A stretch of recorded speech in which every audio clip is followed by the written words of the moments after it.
A woman who survived a masked predator refuses to live in fear any longer. Instead, she spends months preparing for the day he finally comes back. The film opens with Charlie alone in her house late at night. She hears what sounds like a crying baby outside and steps out to investigate. Before she can react, a masked stranger attacks her. Months later, Charlie is living alone while working from home as a volunteer for a crisis hotline, helping callers through their darkest moments, even as she struggles with the trauma of her own assault. During a conversation with her mother, Charlie reveals she's 9 months pregnant as a result of the attack. Although police arrested a suspect, she's convinced they caught the wrong man because the voice she heard during the assault doesn't match the one she remembers. One of Charlie's regular callers is a frightened teenager named Lily, who believes she might be pregnant. As Charlie comforts the young girl, unsettling things begin happening in her own life. Anonymous packages filled with baby items start appearing at her house, and she repeatedly hears the sound of a crying infant when no one is there. While researching the attacks, Charlie learns the masked predator has targeted several women before. According to reports, he often lures victims outside by playing a recording of a crying baby, then later sends gifts to the women carrying his children. Soon, Charlie begins receiving disturbing phone calls from a man who seems to know everything about her. He comments on what she's drinking, what she's wearing, and even where she's standing inside her own house. Realizing someone is watching her, Charlie searches the property but finds nothing. That night, the nightmare finally returns. Her internet suddenly goes out. The gun she hid for protection disappears. Then she finds a note reading only, "I'm sorry, Charlie." Moments later, the masked man speaks to her through the baby monitor, revealing he's been watching her through hidden cameras inside the house. He calmly tells Charlie that he isn't there to kill her. He only wants to witness the birth of his child. Charlie desperately searches for a way out, but every exit has been blocked. Just as she's about to climb over a wall and escape, she remembers something she told Lily earlier that day. Part of her almost wanted her attacker to come back so she could finally stop living in fear. Instead of running, Charlie turns around and faces him. As labor appears to begin, the masked man captures Charlie and ties her to a chair, warning her not to endanger the baby. But Charlie manages to free herself and fights back, stabbing him in the shoulder with a pair of scissors. Then, in a shocking move, she drives the scissors into her own stomach. The masked man is horrified. Charlie calmly removes the fake pregnant belly she has been wearing all along. There was never any baby. For months, Charlie has carefully planned every detail of this moment. The pregnancy, the ultrasound images, the baby supplies, and even the signs of labor were all part of an elaborate trap designed to lure her attacker into believing he could reclaim what he thought belonged to him. Hidden beneath the prosthetic belly is a handgun. Charlie tells the masked man she no longer cares who he really is.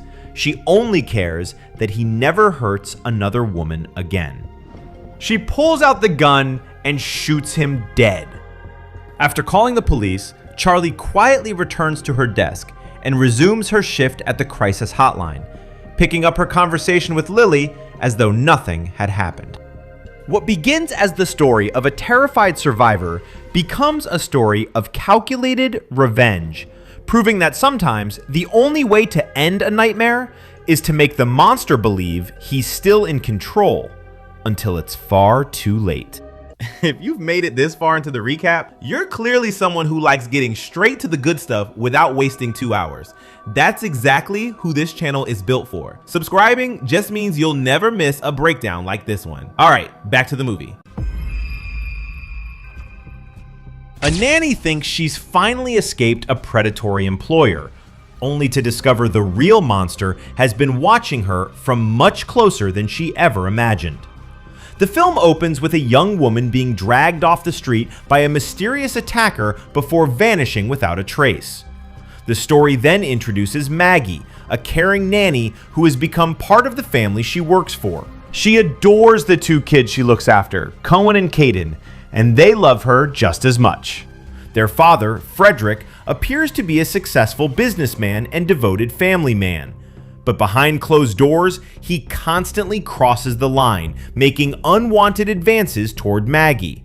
His wife, Kristen, notices the tension but chooses to ignore it, convincing herself it's simply another one of her husband's passing obsessions. Despite being accepted into college, Maggie has repeatedly delayed her plans because she can't bear the thought of leaving the boys behind. Everything changes when Frederick corners her in his office and offers to pay for her education if she'll finally give in to him. Maggie slaps him across the face and he immediately fires her. After leaving the house, Maggie's nightmare only gets worse. Someone nearly runs her over with a red car, convincing her Frederick is trying to silence her. Detective Hayes listens to her story, but explains he can't make an arrest without evidence. Meanwhile, Maggie's best friend Hannah believes Frederick is nothing more than a bitter, rejected employer and urges Maggie not to let fear consume her. As Maggie searches for another nanny job, every opportunity suddenly disappears. Prospective employers cancel interviews without explanation, making her suspect Frederick is using his wealth and influence to destroy her reputation.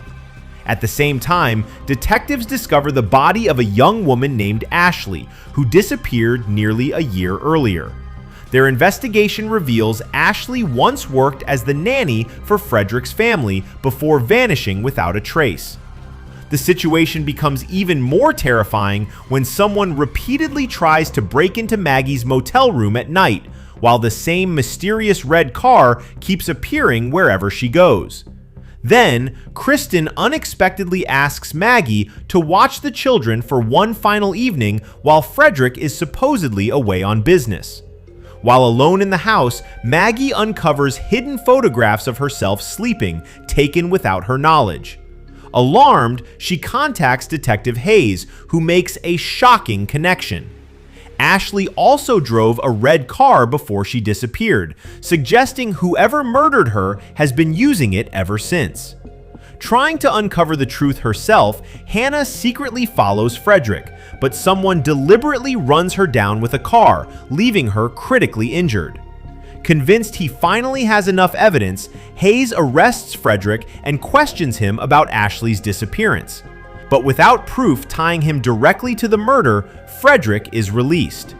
Maggie begins believing Frederick is responsible for everything, but the truth is far more disturbing. Kristen finally reveals she murdered Ashley herself. Consumed by jealousy, she believed Ashley had become the latest object of Frederick's obsession.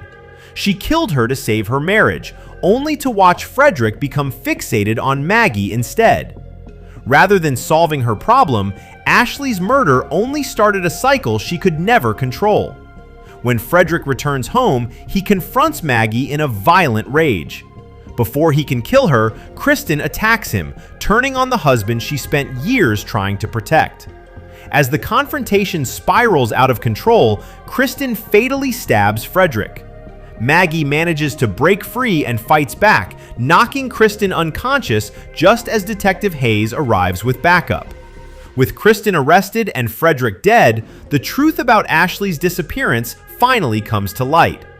Maggie chooses to leave nannying behind and finally pursue the college education she sacrificed for so long, determined to build a future that belongs to her instead of living in someone else's troubled home.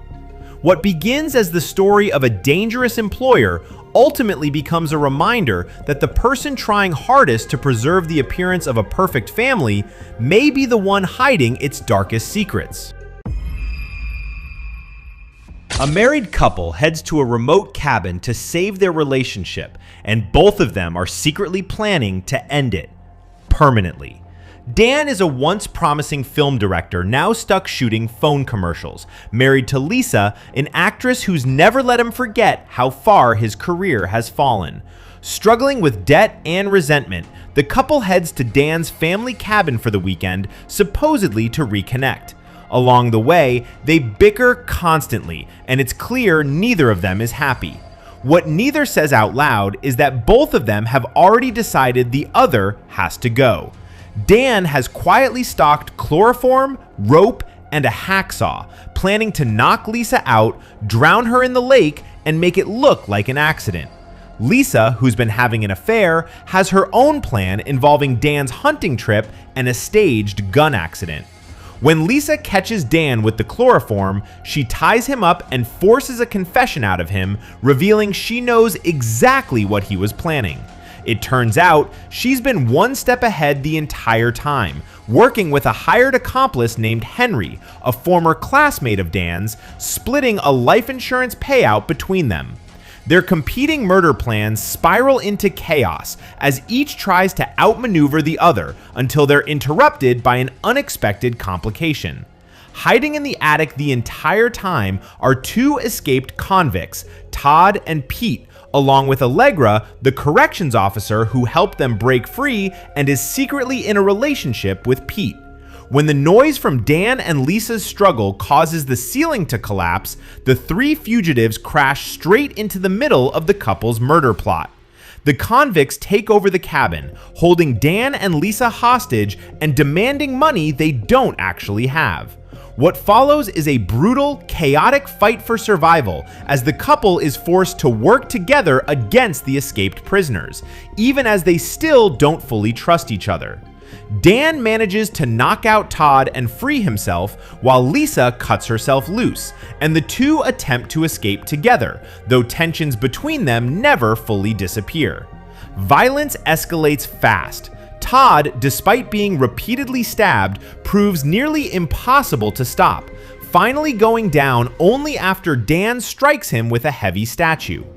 Dan's elderly father, Michael, unexpectedly showing up to help after learning something was wrong at the cabin, joins the fight and manages to take out one of the remaining convicts before losing his own life in the chaos. Pete continues hunting the couple even after Michael's death, brutally injuring Dan in the process.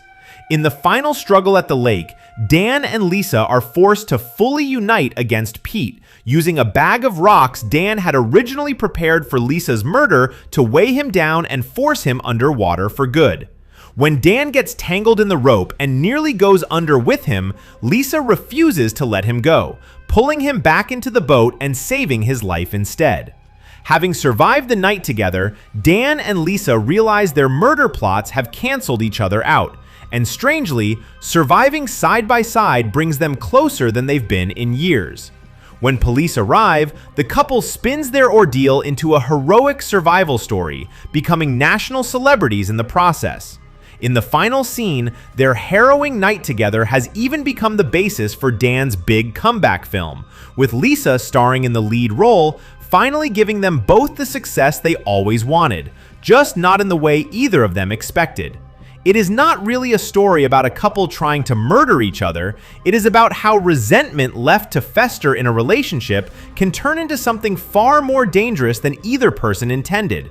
And sometimes survival is the only thing left to bring two broken people back together.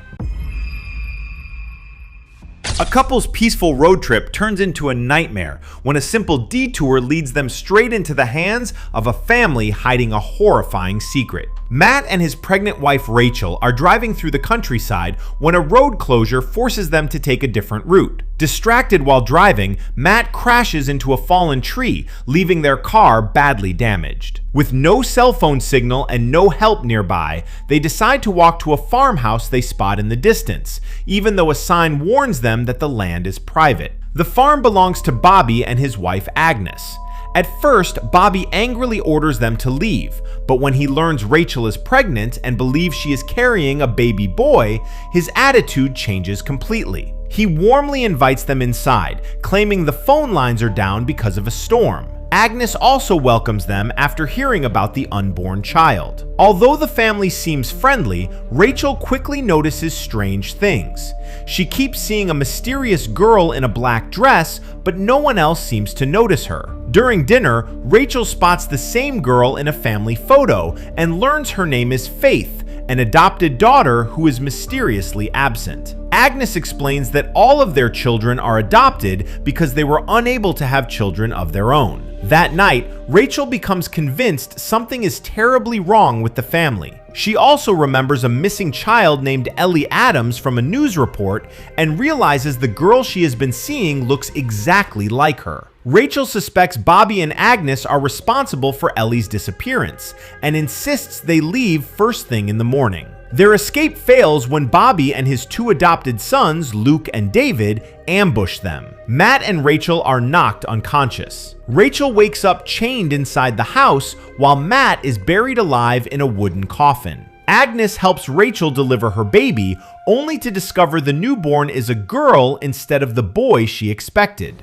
Furious, Agnes admits she believes God chose her to rescue children from sinful parents, even if it means killing those parents. Rachel is imprisoned in a hay shed while Agnes forcefully pumps her breast milk to feed the baby. Meanwhile, Matt wakes up inside the coffin and manages to break through the wood and dig himself out.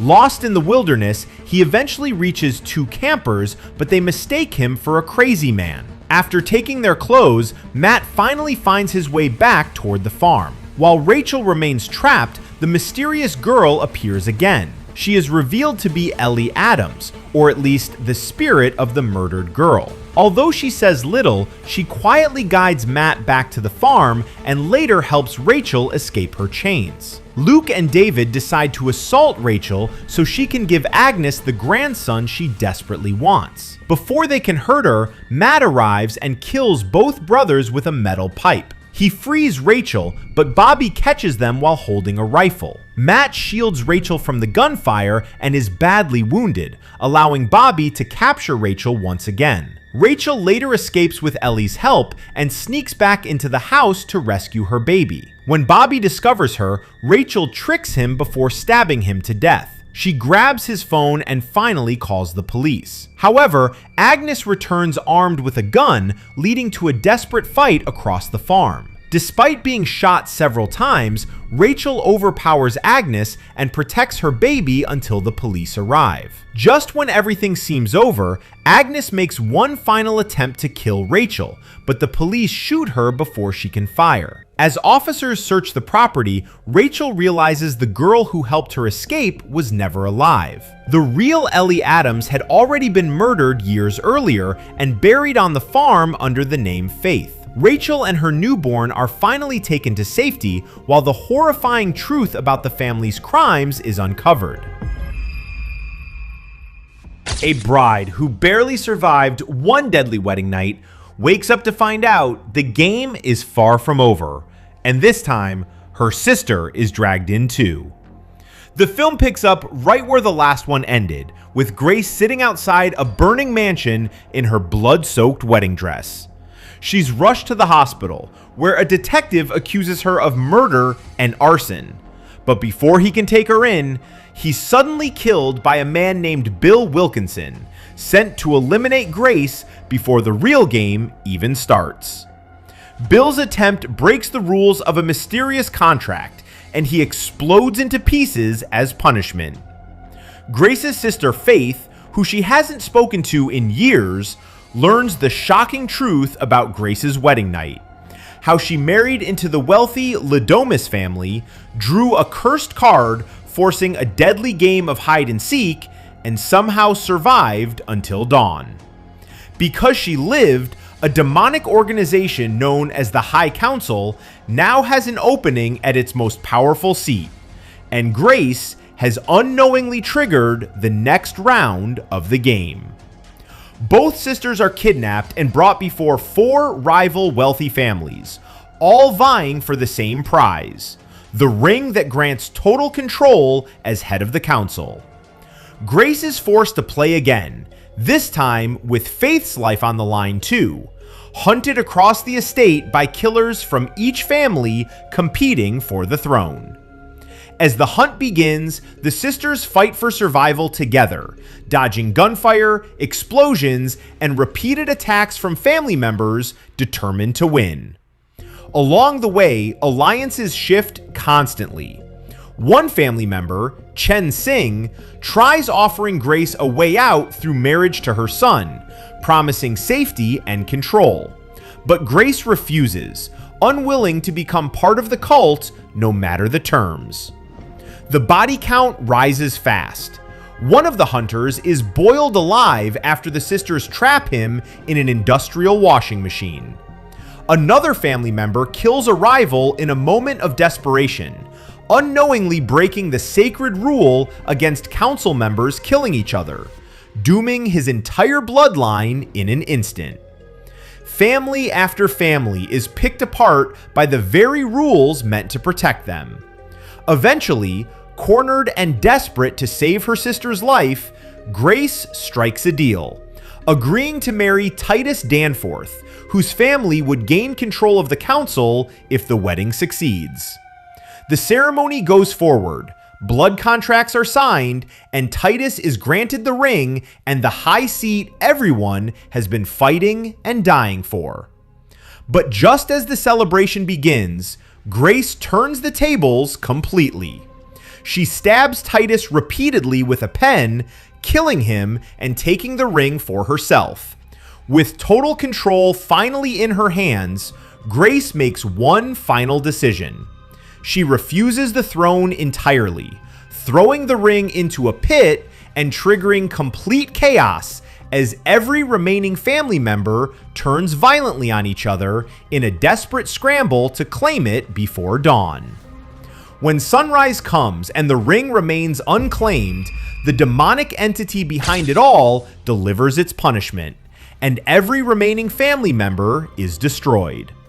Grace and Faith walk free at last, finally released from a game neither of them ever agreed to play, with Grace promising her sister she'll never abandon her again. It is not really a story about surviving a demonic hunting game. It is about how power passed down through cruelty eventually consumes everyone who reaches for it, and sometimes walking away from it entirely is the only real way to win. 5 friends bury one secret from a night that ended in death, and a year later, someone is making sure they never forget it. Ava returns to her hometown to attend her best friend Danica's engagement party, where Danica is set to marry Teddy, the mayor's wealthy son. Also there is Milo, Ava's old high school flame, still holding feelings for her even as he pretends otherwise. After the party, the group runs into an old friend, Stevie, who fell into addiction after her father stole her college tuition money and disappeared. Feeling guilty for drifting away from her, they invite her along to watch fireworks on a cliffside road. While parked there, a drunk Teddy starts fooling around in the middle of the road, and a passing truck swerves to avoid him, crashing through the guardrail and plunging off the cliff.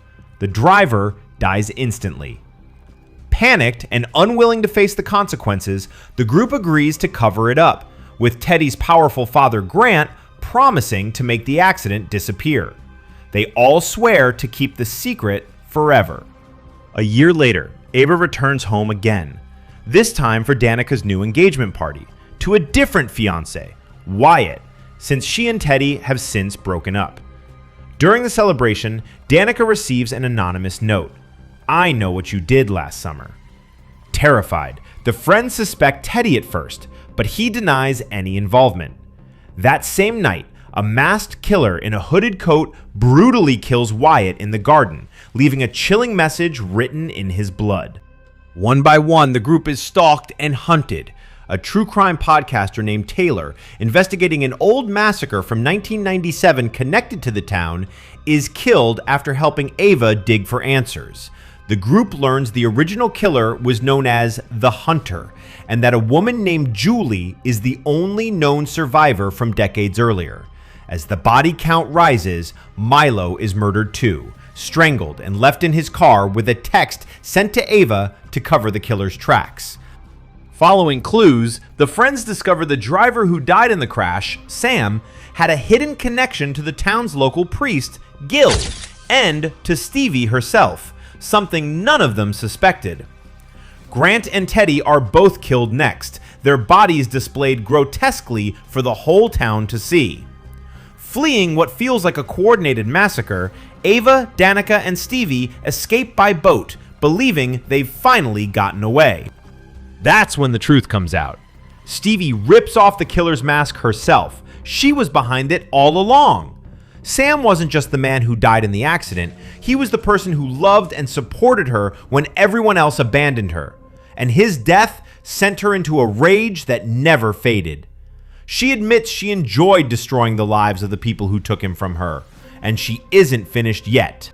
A violent struggle breaks out on the boat, and just when it seems over, a man named Ray shows up to help, shooting Stevie and sending her into the water. But Ava soon realizes something horrifying. Ray has the exact wound she inflicted on the killer earlier. He was Stevie's partner in the murders all along, motivated by his own decades-old grudge against the town for ignoring what happened to him after the original 1997 massacre. Ava manages to kill Ray before he can finish her off, and Danica survives being thrown overboard, washing ashore barely alive. In the final scene, as Ava and Danica sit together recovering, they realize Stevie is still alive out there somewhere, and they vow to track her down themselves.